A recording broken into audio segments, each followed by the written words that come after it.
Bet man uzreiz, ja es uzdodu tagad jautājumu Olgai Tatkevičai, kam pieder Krima? Olgas kundze, kam pieder Krima? Es šeit atnācu parunāt par Latgales attīstību. Tiešām man šis jautājums jau ir iebies. Kas no tā, kam tas pieder? Broka kungs, man nav viedokļa par šo jautājumu. Es tajā pat neiedziļinos. Es saku, es sevi izvēlos veltīt. Jā, tieši tā, paldies, Olgas kundze, paldies. Paldies, jā, es tiešām sevi izvēlos veltīt tam, kam redzu rezultātu un no kā kaut kas ir atkarīgs.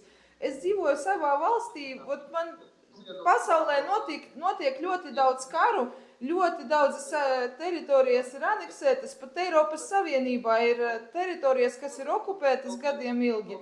Tas ir... Jā. Taču neesat taču demagogs tādu līmeni. Protams. Broka kungs, kam pieder Ziemeļkipra? Labi. Turcijai vai Kiprai? Kam pieder? Risināsim šādus jautājumus.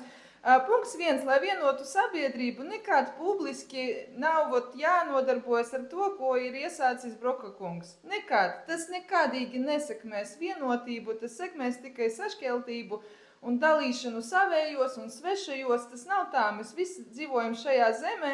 Visi tie, kas nav aizbraukuši labprātīgi, tad asociē sevi ar šo zemi, uzskata šo zemi par savām mājām un nekad nedrīkst šādi publiski dalīt cilvēkus lojālajos, nelojālajos un prasīt, kam pieder Krima, kam pieder Abrane, kāpēc mēs to atdevām.